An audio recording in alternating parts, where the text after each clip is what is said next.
Je voudrais d'abord commencer en remerciant toutes celles et tous ceux qui sont venus d'abord ici dans la salle et puis qui ont contribué à l'animation de cette matinée.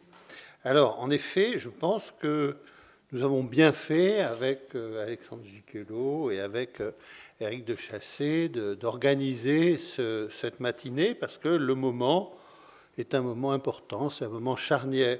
Et c'est vrai que j'ai été très frappé lorsque j'ai entendu tous les intervenants de voir qu'on assistait à une espèce de montée progressive du besoin de provenance. Et d'ailleurs, on a essayé ce matin de caractériser ces moments-là. Et moi, je pense qu'en effet, on peut dire que les années 2000, puis 2015 et maintenant 2020, sont les années où la provenance est devenue l'essentiel pour le marché. Et donc ce n'est plus, comme on l'a dit, l'affaire de la police, mais c'est l'affaire du marché. Alors la police n'était pas là, c'est vrai, mais enfin, je pense que l'OCBC fait son travail à sa manière. On ne va pas la mettre en cause sur telle ou telle affaire. Il est vrai que sa présence est utile et tous les pays n'ont pas une police des biens culturels. Et donc c'est quand même bien qu'en France, où on veut avoir un vrai marché de l'art, on ait aussi une police des biens culturels. Mais effectivement, moi qui suis juriste, je dois reconnaître qu'elle doit aussi respecter ces procédures. Donc je pense que le marché a intérêt à la recherche de provenance. Bon. Mais la prise de conscience est tardive.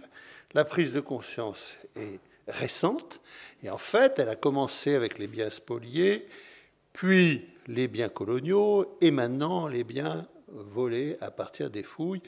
Et donc, on peut dire que le spectre, en réalité, des objets concernés par la recherche de provenance approfondie s'élargit, s'approfondit.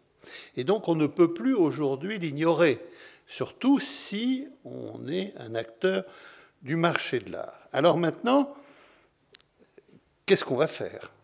Alors c'est vrai, on a parlé de la déontologie des commissaires-priseurs et de leur diligence. Et d'ailleurs, Alexandre Gicquelot l'a bien expliqué.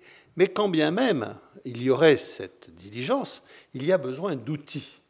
Et je crois que là, le sujet, c'est le sujet de ces outils. Alors d'abord, des outils de recherche. Et je pense qu'un diplôme universitaire, comme on nous l'a expliqué, c'est excellent. Nous aussi, au Conseil des ventes, puisque nous nous occupons de la formation des commissaires-priseurs, nous avons justement demandé à Morgane Belzic d'intervenir devant les jeunes commissaires-priseurs pour expliquer ces modalités de travail qui sont passionnantes. Mais on ne peut pas avoir 200 000 Morgane Belzic. On en a déjà un, c'est pas mal, mais il en faudrait d'autres, moi je pense. Parce que le travail qu'il a fait est typiquement ce travail de recherche, mais il est coûteux, mais il est compliqué. Et encore, on a vu que c'était sur une petite partie des objets archéologiques. Mais il est nécessaire, parce que moi je crois que le marché est utile à la découverte des œuvres. Et il vaut mieux avoir un marché de l'art avec une police et avec une déontologie qu'avoir des marchés qui sont gris et qui sont sous le manteau, comme ça s'est souvent passé. Et donc, on a intérêt, tous ensemble, et c'est là où le dialogue dont parlait Christian Dédier est vraiment utile et me frappe beaucoup. Il faut un dialogue. Il faut un dialogue entre les pouvoirs publics et les acteurs, différents acteurs du marché. Alors, ce dialogue existe-t-il ou n'existe-t-il pas? Moi, je pense qu'il faut le développer, et c'est une des raisons pour lesquelles j'ai demandé, d'ailleurs, aux ministères, aux deux ministères, le ministère des Affaires étrangères, le ministère de la Culture, d'être présents ce matin. Alors, le ministère des Affaires étrangères m'a frappé parce qu'en fait, il était quand même plutôt sur un dialogue international, mais pas tellement sur un dialogue avec les autorités françaises qui ont des difficultés aussi. Et donc, il y a peut-être aussi un lien à faire entre les acteurs du marché et puis les pays étrangers. Comme président du Conseil des ventes, je reçois, Alexandre Gicquelot l'a dit, presque chaque semaine, une demande de revendication des autorités mexicaines. Alors, le Mexique, vous savez, a maintenant voté pour un gouvernement parti révolutionnaire qui revendique tous azimuts tout. Donc si vous avez un objet mexicain dans votre collection, il appartient au Mexique. Donc c'est un peu embêtant. Il faut que le ministère des Affaires étrangères aussi influe pour qu'on ne se retrouve pas dans des situations pareilles qui paralysent absolument tout. Alors faut-il faire des investissements? Moi je le crois. Je crois que la recherche elle est coûteuse. On a parlé d'une modeste rémunération qui permet d'équilibrer le diplôme universitaire. Je pense qu'étant donné l'argent qui circule dans le monde de l'art, on peut peut-être envisager qu'il y ait un petit peu d'argent qui soit investi sur la recherche. Cette recherche qui doit être mise à la disposition de tous.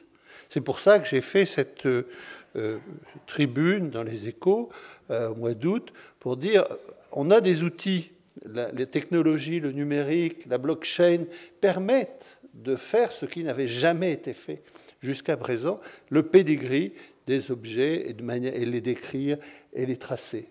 Cette exigence de traçabilité, elle peut être utile avec le numérique d'aujourd'hui, et donc je pense que là, ça pourrait être utile de mettre un peu de l'argent de France Relance 2030 ou des crédits du PIA, des programmes d'investissement d'avenir, sur des bases de données, des interconnexions de bases de données, parce qu'on ne peut pas laisser le ministère de la Culture tout seul, avec ses petits bras, on sait très bien ses moyens. Je vais diriger ce ministère pendant un certain temps, il n'a pas vraiment les moyens de faire ça, mais on pourrait l'aider et on pourrait avoir un petit peu de travail là-dessus.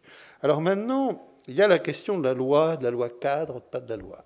C'est vrai qu'il y a ce principe d'inaliénabilité des objets qui appartiennent au domaine public. Et que donc, seule une loi peut, non pas changer un homme en femme, mais prendre un bien dans le domaine public pour le mettre dans le domaine privé. Est-ce que cette loi cadre dont on parle, on arrivera à la faire? Je vais vous dire, je suis un petit peu hésitant. Parce que cette loi cadre, elle devrait pouvoir envisager tous les cas dans lesquels on se trouvera si on veut déclasser un objet du domaine public. Ce qui veut dire un travail juridique et légistique qui me paraît énorme.